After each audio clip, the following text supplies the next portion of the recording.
Nous sommes avec l'ancien directeur de l'IHU Méditerranée Infection, le professeur Raoul, qui est avec nous, qui est aujourd'hui au cœur d'un rapport de l'Inspection Générale des Affaires Sociales, de l'Inspection Générale de l'Éducation, du Sport et de la Recherche. Nous allons revenir sur ce rapport dans un instant, mais la dernière information de l'après-midi, Olivier, c'est l'ouverture d'informations judiciaires. Oui, le parquet de Marseille, on l'a appris aujourd'hui, a ouvert en juillet, Didier Raoult, une information judiciaire suite au signalement de l'Agence du médicament concernant votre IHU, notamment pour des fautes en écriture. Quelle est votre réaction ce soir ? Écoutez, ça, je sais pas de quoi il s'agit. Je n'ai jamais fait de faux en écriture de ma vie, donc je vois pas trop de quoi il s'agit.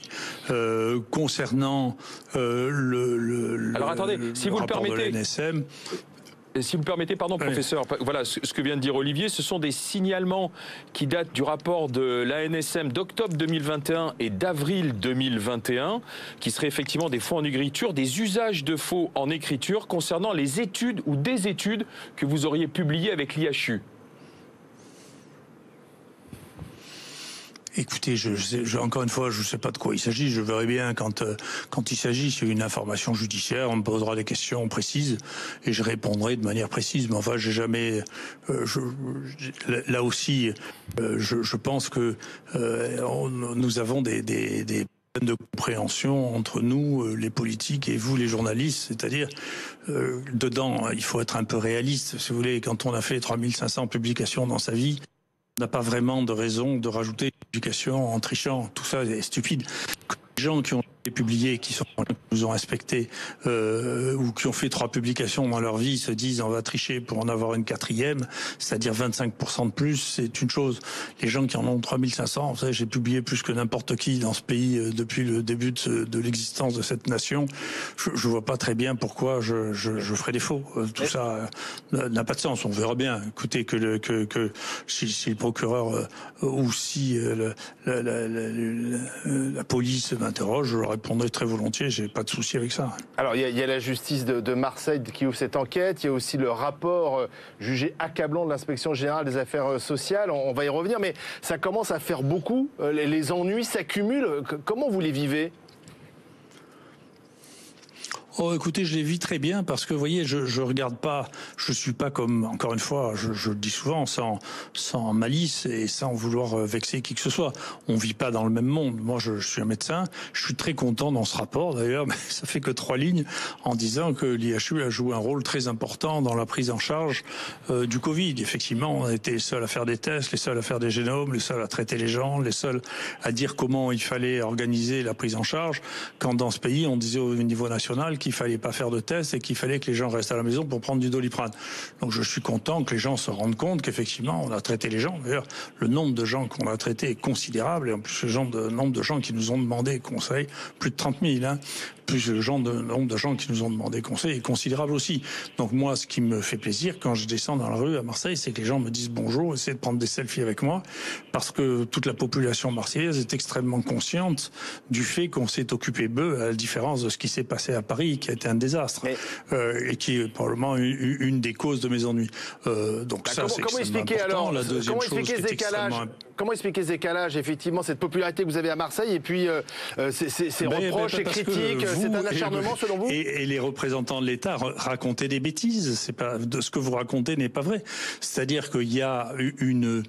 Je le reprends. Vous savez, je me rappelle que votre télévision, la dernière fois que j'ai fait une conférence de presse, disait devant l'IHU que j'avais été condamné pour l'usage de l'hydroxychloroquine par le Conseil de l'Ordre, ce qui est totalement faux. Vous savez bien, il suffit de le lire. Ce que m'a reproché le Conseil de l'Ordre, c'est de manquer de courtoisie en fait vis-à-vis de certains confrères. J'ai pas voulu reprendre ça après qu'on ait débité, en particulier sur votre télévision, pendant des semaines et des semaines, des horreurs sur mon compte, si vous voulez. Donc c'est difficile. D'abord, vous n'avez rien à vous reprocher. Pour vous dire la vérité. J'en sais rien, si j'ai rien reproché. Vous savez, c'est des questions un peu neuneuses, hein, je m'excuse. Vous ne vous êtes pas trompé, alors. Depuis 20 ans, laissez-moi terminer. Depuis 20 ans, je suis le microbiologiste le plus connu au monde. les gens, nous avons créé, sous l'impulsion de Nicolas Sarkozy, un institut de recherche en maladies infectieuses pour appuyer ce pays, en particulier dans les situations épidémiques. Effectivement, moi j'estime que j'ai joué mon rôle en quittant cet IHU. Il y a 9 personnes qui sont parmi les 86 seulement personnes hautement citées en France dans le domaine de la biologie et de la santé qui sont dans l'IHU. Et ça, c'est des gens qui ont été formés là et qui sont donc le réservoir de la connaissance en France. C'est ici que ça se passe. Comme on vit dans un pays dans lequel, si on n'est pas en train de fricoter dans les ministères et dans les médias, on n'a pas les responsabilités qui vont avec. Écoutez, c'est comme ça. On peut pas. Moi, je ne pouvais pas être d'accord. Je ne suis pas d'accord. D'ailleurs, il y a des gens qui n'ont pas la compétence pour parler de ce dont je parle. Et il s'est trouvé qu'à la fin, si vous regardez ce que vous ferez pas, mais je vous le dis, les gens qui ont publié sur le plan international dans le domaine du Covid, je suis désolé, mais c'est nous. Alors maintenant, effectivement, peut-être qu'il y a des gens qui vont nous expliquer que les publications qu'on fait sont des faux. Enfin, voilà. Oui, professeur Raoul, il y a votre renommée. Pardon, professeur Raoul, il y a votre renommée internationale et elle est acquise. Acté depuis effectivement des décennies. Il y a ce que vous avez fait pour le Covid, et puis il y a est-ce que vous pensez aujourd'hui, à date, que vous avez commis des erreurs et que vous êtes peut-être trompé. Le propre d'un scientifique, c'est aussi de reconnaître quand il s'est trompé ou qu'il a commis des erreurs. En avez-vous commis? Non, mais écoutez, m'expliquez pas ce que vous... Mais vous n'avez pas honte de m'expliquer ce que c'est le propre d'un scientifique. Là. Enfin, vous n'êtes pas gêné. Vous voulez que je vous demande ce que c'est que le propre d'un journaliste? Moi, j'ai une certaine idée, parce que j'ai dirigé une école de journalisme. Mais je vous pose pas la question. Donc, encore une fois... non, mais vous répondez pas, du coup. Vous le savez très bien. À peu près tout ce que tout ce que j'ai dit... Et tout ce que j'ai demandé qu'on fasse a fini par se faire dans ce pays, y compris d'ailleurs après toutes les digressions, les insultes et les engueulades sur la vaccination. Tout le monde est d'accord que la vaccination, il faut la faire aux gens de plus de 50 ans, qu'il faut pas les faire aux femmes enceintes ni aux enfants. Et puis si on a la curiosité de regarder ce qui se passe, vous savez, le monde a dépensé 57 milliards de dollars pour acheter des vaccins l'année dernière, dont 34 pour Pfizer. Et si vous regardez la courbe du Covid dans le monde, vous voyez pas vraiment bien l'effet des 13 milliards de vaccinations qui ont été faits dans le contrôle de la maladie, parce que c'était scientifiquement une erreur que je peux pas vous expliquer parce que c'est un peu compliqué pour vous. Donc je vous le dis, c'est-à-dire tout ça, à la fin, tout le monde est d'accord avec ça. L'Angleterre vient de dire il faut pas vacciner les femmes enceintes. Bien sûr, on l'a jamais testé chez les femmes enceintes. On est en train de faire quelque chose qui est entièrement nouveau. Alors si les faits vous donnent raison, être réaliste dans tout ça. Si les faits aujourd'hui vous donnent raison, pourquoi ce rapport? Pourquoi ces enquêtes judiciaires? Pourquoi des dénonciations de dérives managériales au sein de l'IHU? On parle même de harcèlement. Non, mais tout ça n'a pas de sens. Encore une fois. C'est tout inventé, oui. Vous regardez le rapport de McKinsey en 2019, donc 2 ans avant, où il expliquait que la fleur du CHU, c'était l'IHU, que c'était ce qui rapportait le plus, qui faisait le plus de recherches. Si vous regardez des choses qui sont réelles, pas les opinions des uns contre les autres, qui est quelque chose qui vous intéresse vous, mais qui m'intéresse pas moi, c'est vous regardez des vrais marqueurs qui sont l'absentéisme, le taux de mutation, et vous verrez que dans les personnels de l'assistance publique, c'est le personnel de l'IHU qui a le taux d'absentéisme et le taux de mutation le plus bas. Quant au management, encore une fois, vous savez qui c'est le patron des gens qui est ici ? Qui c'est qui les paye? Qui c'est qui les renvoie? Qui c'est qui les sanctionne? C'est le président d'université et le directeur de l'assistance publique. Moi, je n'ai pas d'employés. Il y a 10 employés en tout. J'en connais pas un qui soit parti. Donc, c'est celui qui peut menacer et il s'en gêne pas. Celui qui peut renvoyer, c'est le directeur de l'assistance publique qui ne se gêne pas. On a aussi à l'université quelqu'un qui s'est fait renvoyer de l'université parce qu'il a fait un cours sans masque. Ceux-là, ils ont un pouvoir sur les gens. Moi, je n'ai pas d'autre pouvoir que le pouvoir de conviction, le pouvoir qu'on soit d'accord ou pas avec moi. Vous savez, vous avez des fonctionnaires titulaires, c'est leur supérieur hiérarchique administratif qui peut les punir. C'est pas moi. Donc tout ça, c'est du fantasme. Donc c'est bien,